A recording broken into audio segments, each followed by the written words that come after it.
What's up, everybody? It's Clark here for the BOS Sports Blogcast, coming to you during the MLB All-Star break.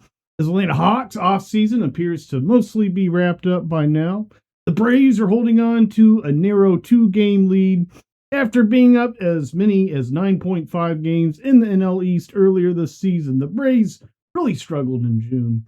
The Braves finished with anything less than a first-place finish in the NL East this season. It will be one of the greatest collapses in division and franchise history. Even more embarrassing than the Mets in 2022. Of course, the Braves caught up and beat them right then. It took the Braves 101 wins to beat that 2022 Mets team, a formidable team themselves. And the Braves are currently on pace for 96 wins as well. The Phillies on pace to win 90 games, so not quite as bolsterous of an NL East this year in 2026 as we had in 2022. So far, the Braves have played 2 less games than the Phillies due to rainouts. So far this season, which could be a double-edged sword if the Braves somehow turn things back around. So in today's episode, we're going to be recapping the Atlanta Braves draft, where that puts Atlanta Braves ahead of the MLB trade deadline, keeping in mind that newly drafted players can't be traded until the offseason. Braves trade deadline needs and potential fills. Braves 2027 schedules release as well. Not much info in this episode on that. Heavy on the deadline here. Got a ton of deadline stuff. As well, a recap of Atlanta Hawks offseason, a look at their potential rotation. So this is the BOS Sports Blogcast.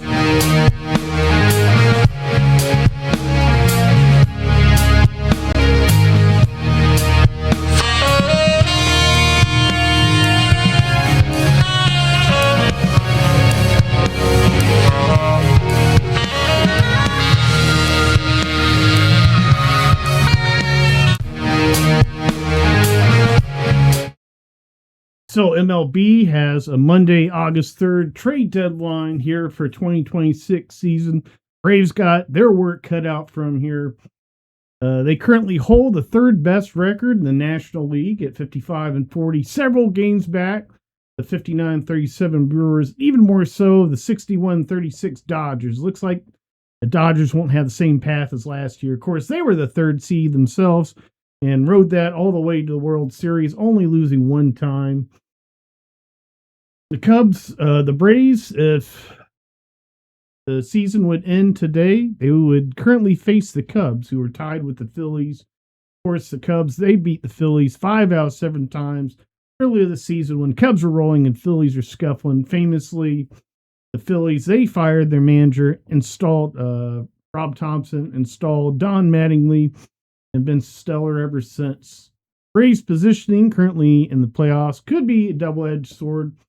Of course, those are the argument that the layoff hurts and not playing and waiting until that first series, of course, after the wild card round, after about half a week or so. Those of that argument will forever tout the 2025 Dodgers. Of course, they only lost 1 game getting to the World Series. Then, of course, the Blue Jays took them to 7 in a historic series. So this is quite a lot to dream about with the current state of the Braves. To inch back up to 5-5 in the last 10. In April and May, they were 37-18, more than twice the amount of wins and losses. June, they went 9-14, but felt much worse. And of course, the Phillies, they were on fire much that time. So the Braves, of course, lost much ground. 9.5 game lead down to 2 games here for the Braves. Of course, we see the Mets, they kick off the second half here, playing the Mets tonight, and keep an eye on that. So some of the largest culprits to the Braves' struggles in June on offense were Austin Riley, largest contract in Braves history, and the last couple of years have not been working out for either Austin Riley or the Braves. Austin Riley at the All-Star break, he has 113 strikeouts. That would be a nice total for him to have entire season. So in June, Austin Riley, he had 0 home runs, 5 RBIs, struck out 25 times. Not the most someone hitters struck out so far in the Braves season. Riley had 29 in April, even worse. So average of 200 with 539 OPS, Still better than Ha-Seong Kim, who batted .036 in his return from injury. Of course, he fell on the ice in January and had the ligament surgery. It hurts to say and point out, a lot of Braves fans want Ha-Seong Kim Khan, but with the thin depth the Braves have, they're an injury away from severely needing Ha-Seong Kim every day. So, as well, adding the Braves struggles, Mike Yastrzemski and Dominic Smith majorly cooled off in June. Of course, they had a hot start to the year. Mike Yastrzemski, he hit 179 in June with 2 RBIs. Dom Smith, 148 with 7 RBIs. Hopefully they can turn it back around, get fresh after this all-star break, capture some of that early season magic again to propel us to the trade deadline when some reinforcements.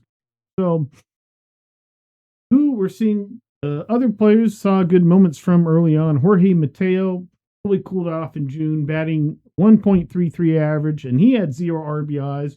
Pair that Ha-Seong Kim, he had 1, more than 0. So Drake Baldwin as well. He was injured, of course, in June with the oblique. He was out for some time. That really hurt, but his return was no breath of fresh air, unfortunately. He hit .063 with 1 RBI, solo home run, and struck out 22 times and 48 at-bats. It's nearly as many times as Austin Riley struck out and nearly double the amount at-bats. April and May, Baldwin hit around 300 and had 35 RBIs. He was crucial to the Braves' hot start and won several games all on his own himself. Times Adelson, Austin Riley struggling there in the clutch. So, feels surprising looking back at that stat.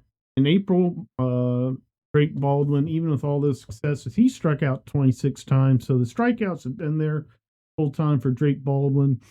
A little bit surprising because it looked like with the eye he had pretty good bat ball skills, but strikeouts, they always tell the tale of underlying things to be concerned about, unfortunately, for offense, batters, hitters.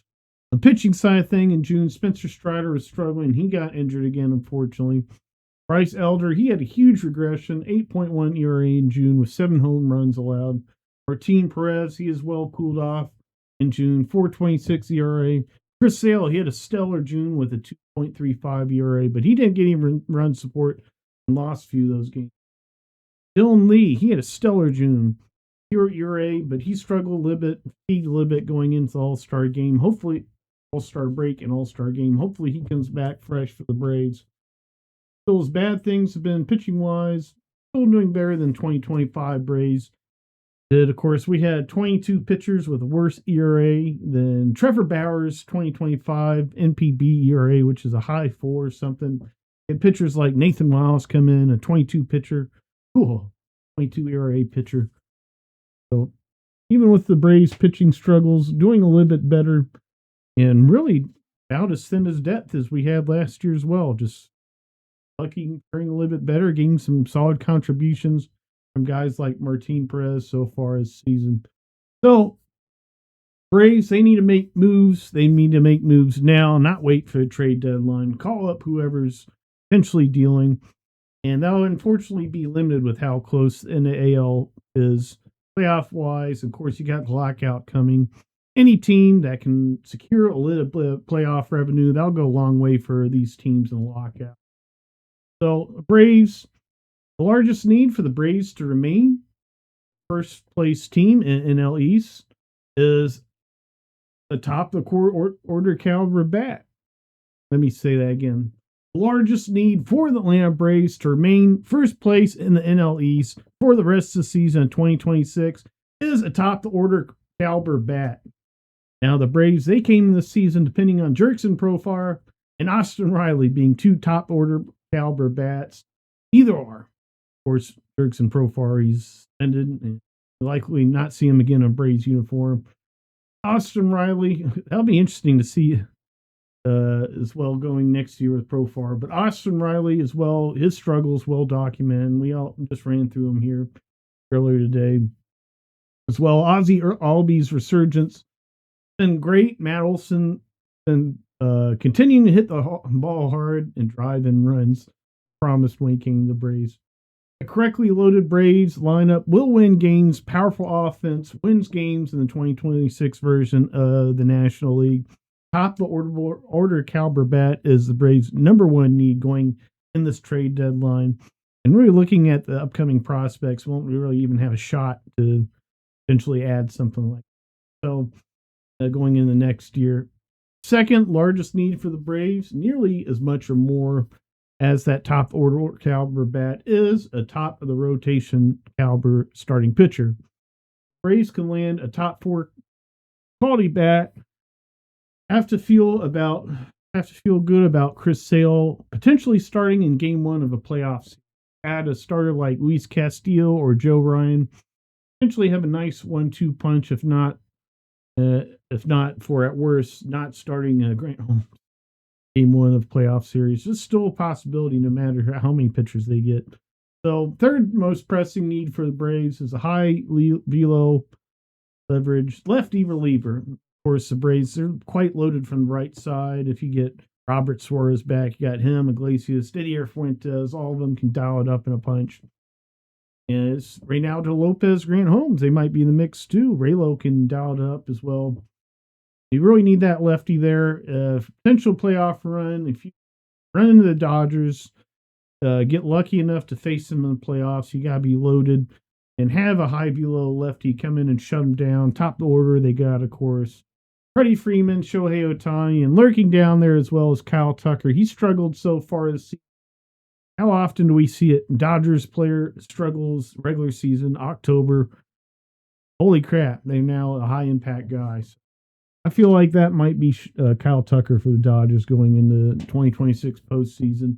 So before we dive in the possibilities of Braves, what they could potentially do this trade deadline, have to look at the draft and how their available prospects and impact what the Braves can do and match with other franchises. Of course, current draft class can't be traded until offseason. So, interesting note, the Dodgers, they did not load up very much this draft. Of course, they sacrificed their second, third, fifth, and sixth round picks from signings of Edwin Diaz, Kyle Tucker offseason. Their first and only pick in the top 100 was a 40th pick. They picked a player out of high school. Might be a good player, so.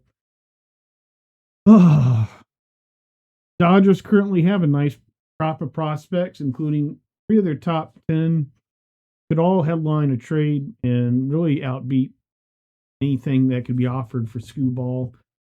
So if the Dodgers want Skubal, they're going to get Tarek Skubal. Something to keep in mind, long term, their farm gets choked dry while they try to title max this window of their super team. So looking at the Braves draft here, AJ Gracia, and a little bit of rundown reports from Mark Bowman, slot values, and how the Braves really added nicely this draft, using some financial flexibility, including H.J. Gracia, who signed just under $4 million, which is about $2.7 million less than the slot value for the 9th pick, giving the Braves financial freedom to make a record. Their 3rd round draft pick, Jensen Hirschhorn, he signed for the same amount, just under $4 million, which is about $3 million over the slot value, according to Mark Bowman. As well, Braves added Carter Beck, another interesting left-handed outfielder, a little bit under slot value, and Caden McCarthy, a solid right-handed pitcher, just over under $5.5 million, about $400K over slot value. So a nice crop of prospects for the Braves going into next year. And drafting and development of the Braves has been a strong point last few years. Of course, they were not very strong early in this decade, but it's taken a positive direction. Nice turn. Nice hits. Eric Hartman, he jumped up in the system. Of course, 20th round draft pick in 2024. He's now the Braves' number 2 prospect, 77th overall. And he might be a name that Braves look to capitalize and sell high on here at this trade deadline. Not to mention Drake Baldwin, Spencer Schwellenbach, Spencer Strider before his injury, all names that the Braves drafted and developed well. Quite a bit more focus and success, abundance in the Braves farm than early in the decade, and really the turn of decade too. If you look at, had Kyle Wright, Colby Allard, Sean Newcomb, some were selected by the previous management, who also, in fairness, built the 2021 World Series championship team, at least most of it. So, strengths and weaknesses. John Capello, he built that contender, but it had some rough drafts, rough developments there. So this draft in 2026 got two outstanding lefty relievers with high potential, outfielders, not relievers, high potential. Carter Beck and AJ Gracia really give them fine flexibility to trade Eric Hartman, both being outstanding outfielders. Eric Hartman, he is a righty, and they're both lefties. The right deal were to be made, Eric Hartman could be on the way out. So Braves got several exciting right-handed pitchers, high potential second through fifth round selections. Hayden McCarthy, the record setter, of course, Jensen Hirschkorn, as well Cole Dennis and Tyson Grolkowski. Pronounce how to learn how to pronounce his name. Braves are already logjam in the right-handed pitching department. Lucas Braun, Blake Berhalter, Drew Hackenberg, all these right-handed pitchers, and they're behind names like Garrett Ritchie, Owen Murphy, and players like that. Luke Sennard, the names just never end. And really, with this draft the Braves can look at conglomerating that and turning that into some major league talent this trade deadline and really make some enticing offers to other teams. The Braves, they did not get any headline lefty arms. I believe they got a lefty in rounds after fifth. His name. I have to post some about that online, but Braves' top two lefty farms right now in the system, Briggs McKenzie and Cam Caminiti, feel like they're indispensable with the state of left-handed pitching on the Braves. And, of course, Chris Sale, he won't be here forever. Cam Caminiti, he just had a solid performance in an MLB Futures game on Sunday with a scoreless inning and strikeout. Very promising to be selected in the event. Of course, Caminiti, he's got an ERA about 4 this year. But participants selected for that are often seen to be at least solid major leaguers, not even better. So Cam Caminiti, the 44th overall in MLB Top 100, first overall in Braves farm. It feels like he's an indispensable piece for the Braves, and that kind of puts us out and takes us out conversation for a Tarek Skubal trade. You probably have to at least include one of him, Cam Caminiti or Spencer Schwellenbach. Still with that, the Dodgers can outbid the Braves in just raw prospects. But, of course, the Dodgers, they're aging out this themselves. Freddie Freeman, Mookie Betts, they keep getting older. So they'll have to bring up at least one of their top 3 prospects, if not 2. And they're probably only able to trade 1 or maybe 2 of them. So we'll see how all that shakes out.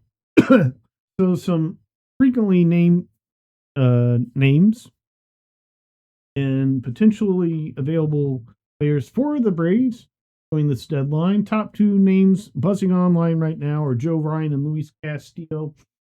And Twins and Mariners are both still in playoff contention, but you have to look a little bit further than that as to why they might trade them.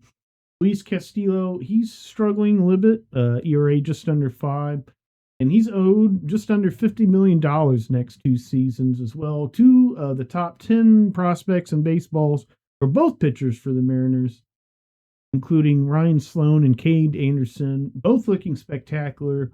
So they'll need room for them. Luis Castillo isn't doing that well for the Mariners, and they owe him $49 million going into potentially nasty and pricey lockout for franchises. All those point to potential advantage Braves. And I think that kind of trade might be pretty palatable for the Braves as far as not giving up many prospects compared to especially Joe Ryan trade. And I think as much as Ha-Seong Kim and Sean Murphy have struggled on the Braves, I could see them being packaged up with some prospects, the Mariners, get them another bat, well, some prospects and whatnot to get something for Luis Castillo and not just have to be a complete dump of salary. So.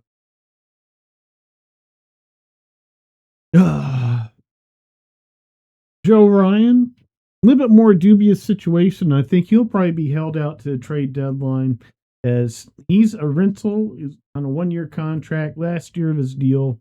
Twins, they're not really a lot. They're 7-3 in their last 10. They've been heating up, not really a lot to make a wild card. And really, they need to retool and get better for future years. They have some top 50, 40, 20 prospects themselves coming up and potentially be big impact for the Twins in upcoming years. So he will be a hot commodity. There will not be many starting pitchers with ERA under 3 or selected to an all-star game available this trade deadline. Why aforementioned, think the Twins might hold out to the deadline, Joe Ryan, see what the most they can get for him there on August 3rd, and flip him then after they win a couple more games with him as well. So, fortunately, though, teams with top 30, 40 prospects in contention, Joe Ryan doesn't make a whole lot of sense. So, advantage Braves again. Dodgers, they have probably 5 or 6 as good or better pitchers, maybe 7 than Joe Ryan. And they're probably going to get Skewball. Disgusting. Marlins, they have pitching. They don't need pitching. Pirates have pitching. Mariners, they have pitching and potentially trading away Castillo. All those teams have prospects that can out bid the Braves for potential anything. Just pure prospects. You throw in Spencer Schwannbach, that's a little bit of outline. Or Spencer Schwannbach, unsure if he'll return for the Braves this season. Adding Spencer Schwannbach in the right deal does make sense. Don't know what he'll be when he comes back, but for an opposing team, getting him, he's a potential top line or ace quality starter under control for many years. So, just the rundown on Spencer Schwannbach situation. You could potentially factor in to a trade for that and a little bit more here. So, two teams that could potentially swoop in for Joe Ryan would be the Phillies. If they were to offer Aiden Miller, or the Cardinals, as the Phillies really don't have any dispensable major league talent on their team they can give away here. And Cardinals, if they think they're a contender and want to trade some or near major league talent in top 30, both these suggestions seem kind of dubious. And Joe Ryan seems like a good fit for the Braves here. Wholesale deals such as Tate Southenstein, Lucas Braun, Garrett Bauman, Ian Mejia, maybe another pitcher like Blake Berhalter. Feels like could get the deal done for the Braves, get a nice package for the Twins, be a nice rental for the Braves here. Other names the Braves watch out in the starting to pitching department, some palatable, some not. Freddie Peralta, Miles Michaelis, Hunter Green, Michael King, Robbie Ray, Ryan Feltner, Sonny Gray, a good one. Michael King would be a good one. All these others not so exciting. Trevor Rogers, Shane Baz, Evan Gosman, Seth Lugo, Michael Waka, Jose Soriano. Cooled off a little bit. ERA 3.27, I believe. He really struggled versus the Dodgers, did Jose Soriano, but he's still a high-quality starting pitcher. I believe Angels have stayed not interested in trading him earlier in the season, but struggled a little bit. Angels have really struggled. They really need to ship out Mike Trout to a contender. Probably won't happen, but Jose Soriano, they could get a haul for it now, and depending on who they get, really be fooled for after this lockout. So something the Angels should consider. I don't think the Braves can afford a Tarek Skubal trade. It costs at least Cam Caminiti. And of course, Skuball's a rental and a gamble. Dodgers, maybe throwing one of their top 30 prospect guys. Braves would have to include Spencer Schwannbach to beat a Dodgers offer if the Dodgers go all out for Skubal. And so Spencer Schwannbach and Cam Caminiti, that's quite a haul. And would be quite painful for the Braves to give up. And then the Braves still need a top order caliber bat, and that's really their number one need. How they get both. So the top targets, in my mind, for top order caliber bat, Ketel Marte, Yordan Alvarez, Gunnar Henderson. Ketel Marte, he was extended recently, but Diamondbacks should be in that situation as well. They need to do pretty much a rebuild, retool for after lockout and after this Dodgers run. They're really not going to compete with this Dodgers team, or really the rest of the NL West near term. So Dodgers, they really kind of need Diamondbacks. They really kind of need a full rebuild, even though they recently extended Ketel Marte. The Braves could offer an absolute haul for him, and he would be top order. Lefty, uh, bat to ball skills, quality bat. He always kills the Dodgers. Absolute Dodger killer. I think Tel Marte instantly put Braves up in conversation with them. Question is, where does he play? I believe he has a few games started at third base. Potentially enticing option. And I'm not sure where you put Austin Riley. Guess you could shove him at shortstop. I don't think he has a whole much experience there, but that kind of detract. We're getting nice defense from Jim Jarvis. Del Marte does play some left field. That's a potential option. But then where do you put Mauricio Dubon? That could be an offensive first kind of thing. You get Mauricio Dubon at short and Del Marte there out in the outfield. That'd be exciting bat and certainly put the Braves favorite to finish first place in division. I think give the Braves real firepower versus the Dodgers. Or Don Alvarez, he's more of a wish and a prayer. And be one of the largest trades in MLB history. You'd have to think Schwellenbach's gone. You have to think Caminiti's gone. South and Scene, it'd be maybe that number 2 guy, Eric Hartman, that entices the Astros. So that would be a haul. One of the more realistic options, and something I've been a fan of thinking about, is Gunnar Henderson. He's having a little bit of a down year for the Orioles, being about the second best hitter on his team and in conglomeration with struggling other Orioles, along with Adley Rutschman. Number 2 to Pete Alonso is a bad mix for the Orioles. Pete Alonso is a solid hitter, but probably you want to be contender. You probably don't want him to be the best hitter on your ball team. Second or third. Orioles really struggling on both sides of the ball. That team is fizzled out. It's like time for them to make a major move. Really, they need to restock their pitching, but they need a restock on offense too. So, Gunnar Henderson, he has 2 years arbitration left. This is probably the window where the Orioles could get the most for him. And trading him over Adley Rutschman makes a whole heck of a lot of sense. Guys like Jackson Holliday's probably not much trade values. About who they have. Colton Cowser, you're probably not getting anything worthwhile for him.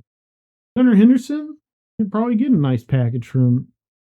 He's a 262 average hitter in his career with 808 OPS.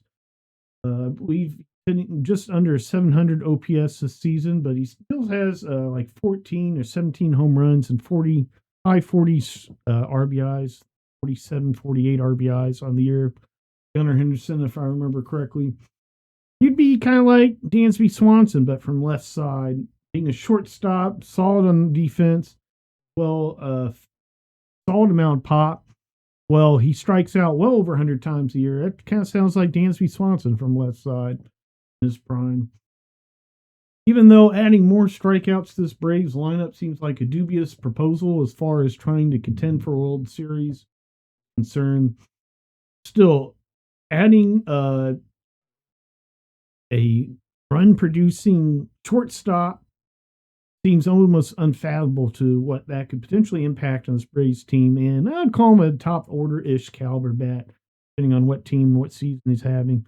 Certainly not this season. Previous seasons, a little bit more so. But he'd be exciting bat. I think the entire fan base would be ecstatic about him coming to the Braves.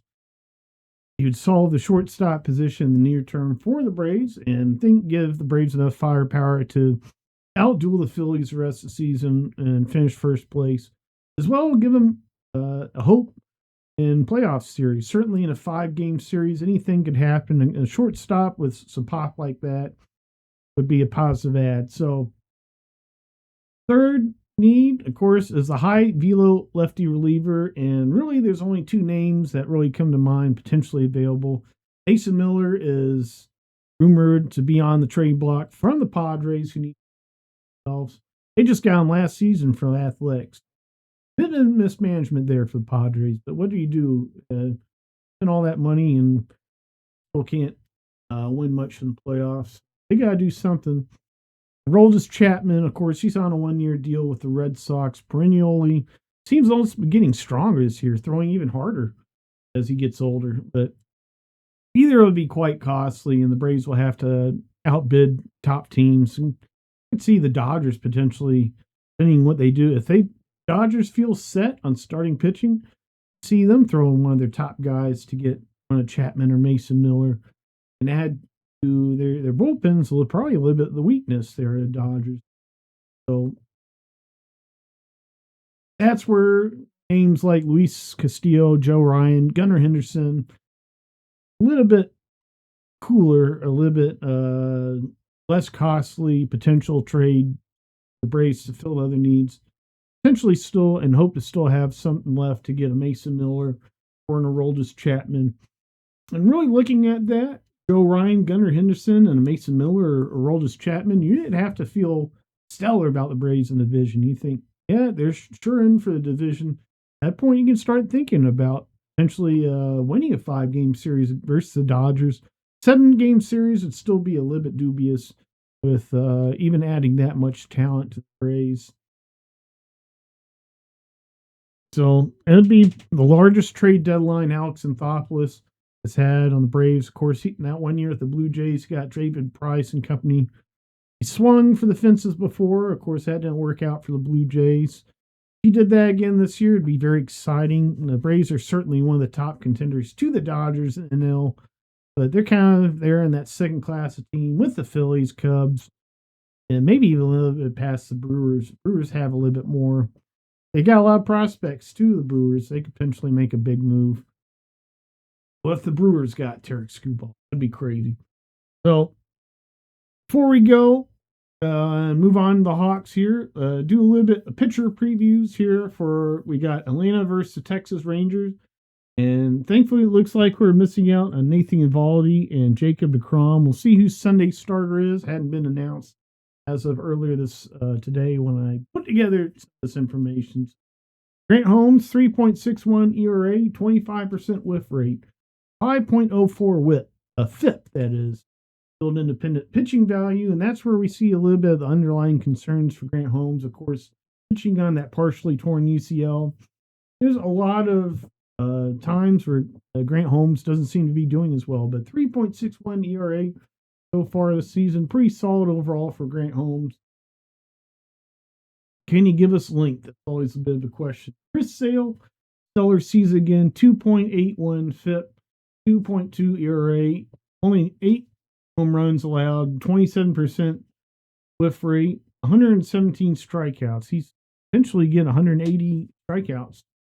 Close to 200 again for Chris Sale this year. His Hall of Fame career. Cal Quantrill for the Rangers, who will be facing Grant Holmes Friday night. 3.11 ERA, 4.74 FIP. Whiff rate, very low, 15.9%. Which is a cutter, sinker, fastball combination. Fastball sitting around 94 miles an hour. Sinker around the same. So really for the Braves hitters facing Cal Quantrill, want to get in that. Watch out for that tunneling there of the fastball and the sinker. Owen Murphy, he's going for the Braves this weekend. Only 4 innings pitched so far. We're finally getting him a start, which I like to see. I was not a fan of Owen Murphy coming out of the bullpen. Of course, that's how they always did it. They did it with Max Fried, Colby Allard, Sean Newcomb. All those guys came out of the bullpen to debut and eventually came in the starters. I believe Spencer Strider as well, if I remember correctly. So Kinsey Gore, excuse me. Yeah. Mackenzie Gore there for the Rangers. 4.63 ERA. That trade's not quite worked out for him. Although peripherals, 3.62 FIP.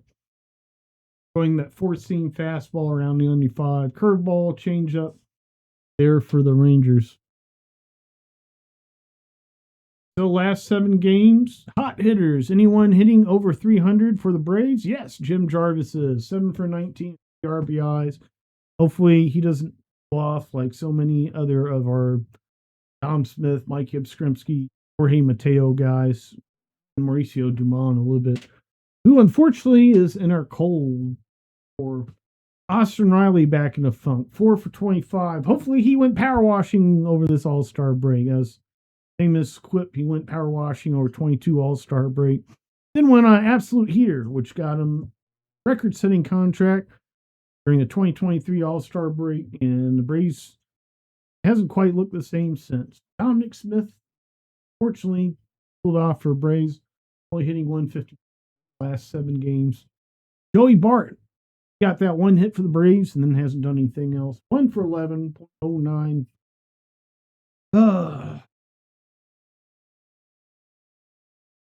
So, Braves really need to win this series, get off right start here versus the Rangers.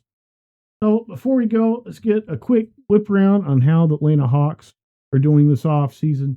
The Hawks, of course, they drafted Kingston Flemings, Zuby Ejiofor, both in the first round, with the 57th overall pick. Selected Henry Vasar, as quoted, stating, once he wasn't selected in the first round, he coordinated with his agents to make sure the Hawks landed him with the 57th pick. Slid down a little bit. Solid center coming out of UNC. And potentially, could he be like Manu Ginobili? Late bloomer, late first round bloomer, second round bloomer. Of course, Manu Ginobili is selected 58th overall in the 1999 draft. You got the 1999 NBA Finals rematch, Knicks and Spurs. You have 1999 NBA draft rematch with Manu Ginobili, Henry Vasar, 759th overall. Yeah, looking a little bit dubious right now. And Vasar, he might be on the outside looking in. The Hawks top 12 on the bench. He might be starting there in College Park. We'll see. It'll be between him and Zuby, probably. If the Hawks can stay healthy, that is between now. And then Mo Gay already went down this week with foot fracture. He had to have surgery on it. Out for about 5 months. That's probably opening up some playing time for Austin Newell. Being in rotation there with Zachary Richey. So, in addition to this offseason, of course, they added Aaron Wiggins from Oklahoma City Thunder. Solid shooter. He shot over 45% from three-point land in recent seasons. Last season was a little bit down from three, but he's hopefully will provide shooting spark for the Hawks off the bench. They re-signed Jock Landale and C.J. McCollum as well. Both solid for the Hawks in the second half. Both Jock Landale hopefully provides some shooting presence for the Hawks, scoring off the bench from that three-point arc. Zuby Ejiofor, look at some summer league action. Zuby Ejiofor, he had a monstrous double-double, 19 points, 16 rebounds. Summer league action versus Ade Mara. Zuby, of course, he's about 6'8", but nice wingspan, very athletic, kind of a stretch five. That's how the Hawks will probably use him there at the center position. I could see him being a little bit like Isaiah Stewart. Of course, he was demon versus the Hawks. Hawks can never figure him out when playing the Pistons. And he was a very physical guy from very intense as well. He had that fight in the season, Isaiah Stewart, but he's a solid presence for him. I feel like Zuby Ejiofor can be kind of like that for the Hawks. Be huge, needing center depth. As well, Kingston Flemings, the Hawks' 8th overall pick. Got a nice 22-3 assist to turnover ratio so far. Summer League. He's a little bit rough shooting, though. 4 for 13 from 3 and 14 from 44 overall in the field. Summer League action for Kingston Flemings. Initially concerning in hopes that it could potentially have a nice impact for the Hawks offense immediately this upcoming season. Probably need some time to work in. The Hawks starting rotation is looking like C.J. McCollum, Nickeil Alexander, Walker, Dyson Daniels, Jalen Johnson, and Onyeka Okongwu going in 2026-2027 season. So the keys for the Hawks is we need Dyson Daniels and Jalen Johnson to continue blossoming. We need Dyson continue blossoming on the offense again and get a little bit more lockdown on defenses. Jalen Brunson, he's having a little bit too much success for Dyson Daniels in that first round matchup we saw.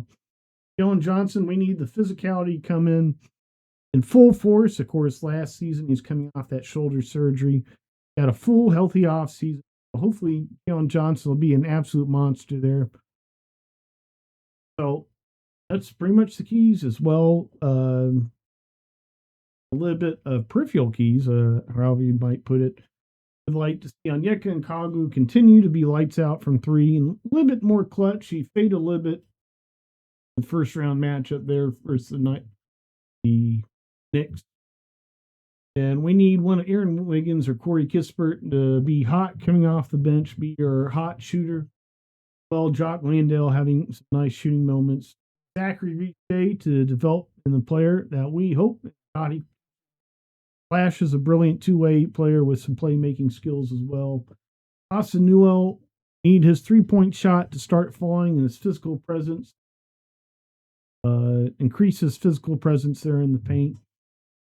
With Mo Gay being out for the start of the season, probably looking at the Hawks 12-person active roster being TJ, Dyson Daniels, Jalen Johnson, Onyeka and Kagu, Kingston Flemings, Corey Kispert, Aaron Wiggins, Zachary Richey, Jock Landale, Austin Newell, and one of Zuby Ejiofor or Henry Vasar. The Hawks are a little bit logjam, and a good problem to have, a good depth problem to have. All the players in that top 13 are solid, should be solid NBA contributors. It's really what can we get out of about our top 7 or top 8 guys, determine how well the Hawks can do next season if they can make that leap from a playoff maker to a contender. So, this has been BOS Sports episode 90.